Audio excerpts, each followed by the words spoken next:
Welcome to my education channel Education and Job. আজিৰ এই ভিডিঅ'টোত আমি লোকসভাৰ ওপৰত কেইটামান প্ৰশ্ন আলোচনা কৰিম যিবোৰ প্ৰশ্ন খুবেই ইম্পৰ্টেন্ট হয় আৰু কম্পিটিটিভ এক্সামবোৰত আহি থকা দেখা যায় সো বন্ধুসকল ভিডিঅ'টো শেষলৈ ভালদৰে চাব আৰু মনত ৰাখিবলৈ চেষ্টা কৰিব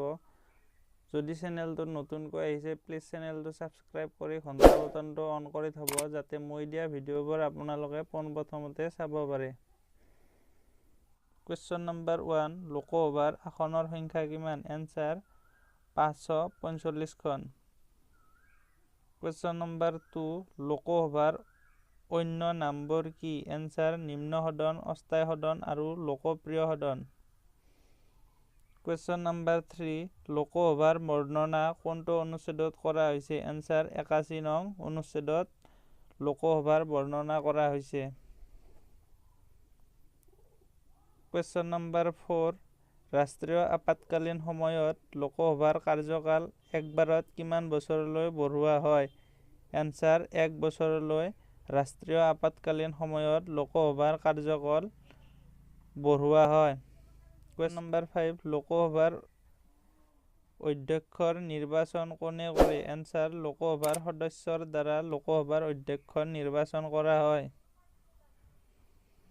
Question number 6 লোকসভাৰ অধ্যক্ষই ত্যাগপত্ৰ কাক দিয়ে এনসাৰ লোকসভাৰ উপাধ্যক্ষৰ হাতত লোকসভাৰ অধ্যক্ষই ত্যাগপত্ৰ প্ৰদান কৰে Question number 7 লোকসভাৰ কোনটো অনুচ্ছেদ আৰক্ষণৰ লগত জড়িত এনসাৰ 330 নং অনুচ্ছেদটো লোকসভাৰ আৰক্ষণৰ লগত জড়িত Question number 8 ধন বিধেয়ক প্ৰথম কৰ উত্থাপিত হয় ইয়াৰ এনসাৰ হল লোকসভাৰ প্ৰথম ধন বিধেয়ক উত্থাপিত হয় Question number 9 চৰকাৰৰ বিৰুদ্ধে অবিশ্বাস প্ৰস্তাৱ ক'ত লোৱা হয় এনসাৰ লোকসভাত Question number 10 খুবেই ইম্পৰ্টেন্ট প্ৰশ্ন বন্ধু-বান্ধৱীসকল এইটো ভাৰতৰ প্ৰথমবাৰ লোকসভা কিমান চনত গঠিত হয় এনসাৰ 17 এপ্ৰিল 1952 চনত 17 এপ্ৰিল 1952 আৰু আজিৰ ভিডিঅ'টোৰ শেষৰ প্ৰশ্নটো হ'ল ভাৰতৰ প্ৰথম লোকসভাৰ অধ্যক্ষ কোন এইটো ইম্পৰ্টেন্ট প্ৰশ্ন এনসাৰ জে.বি. মাবলংকৰ ভাৰতৰ প্ৰথম লোকসভাৰ অধ্যক্ষ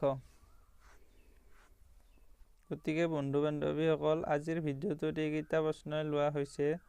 যদি ভিডিঅ'টো ভাল পালে লাইক কৰিব আৰু বন্ধুৰ লগত শ্বেয়াৰ কৰি দিব যদি চেনেলটোত নতুনকৈ আহিছে প্লিজ চেনেলটো সাবস্ক্ৰাইব কৰি ঘণ্টা বটনটো অন কৰি থব যাতে মই দিয়া ভিডিঅ'বোৰ আপোনালোকে পোনপ্ৰথমতে চাব পাৰে ধন্যবাদ